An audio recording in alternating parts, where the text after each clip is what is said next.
A survey has found that support for Israeli Prime Minister Benjamin Netanyahu has fallen by 20%. Israel's Channel 2 survey shows 74% of Israelis believe that the Gaza offensive has failed to bring deterrence. Only 22% of the respondents said the war has improved Israel's deterrence. Israel's Channel 2 conducted the survey in collaboration with two polling institutes. Israeli people have held several anti-war protests in Tel Aviv since Israel unleashed the war in Gaza 4 weeks ago. Let's cross over to Ohio now. Joining us is the senior editor of Veterans Today, Gordon Duff, via Skype. Many thanks for joining us here on Press TV, Mr. Duff. Now, first of all, before I get into the numbers and statistics here, in your opinion, was deterrence ever the goal of Israel's onslaught on Gaza? I really don't think there was any idea about deterrence. The Israelis had been bombing Gaza for months. The bombing had been escalated long before any of this had come up. The bombing in as early as early June, the bombing had been fairly severe.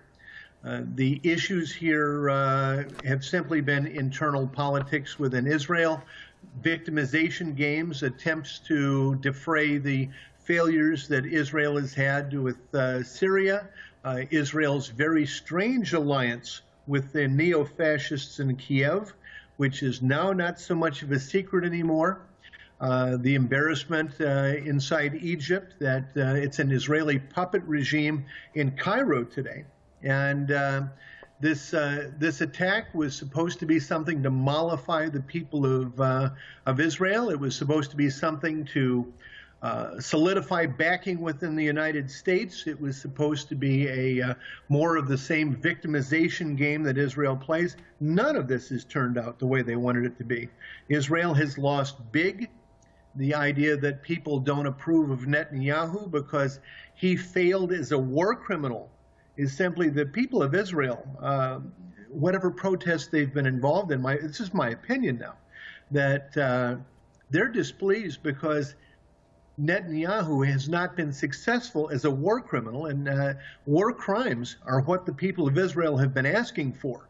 And they're after him because he hasn't been successful enough. Indeed. So, Mr. Duff, now that Israel is grappling with its internal politics, specifically with the blowback from Gaza, do you think that all the leadership in Israel is on par with Netanyahu's vision of what to do when it comes to Hamas and Gaza? Well, Hamas has taken much of the stature that Hezbollah's had. Hezbollah became a major military force from its experience fighting in Syria. Hamas is gaining that same kind of capability. It's had help from the outside. It's got battlefield experience it hasn't had. It's proven itself to be unified. It's proven itself to be a legitimate force. And the more rhetoric that comes out of President Obama trying to refer to Hamas as a terrorist organization, the more he suffers in credibility as well. Within the U.S., within the news community, even entertainers now, Israel has become fair game. You can criticize Israel when you weren't able to years before.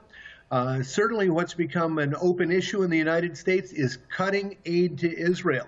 It's spoken of all the time, and it's only American aid that holds Israel together. There is no nation without American money. Okay, let's leave it there for now. That was Gordon Duff, the senior editor of Veterans Today, joining us from Ohio via Skype. Mr. Duff, it's always good to have you with us here on Press TV.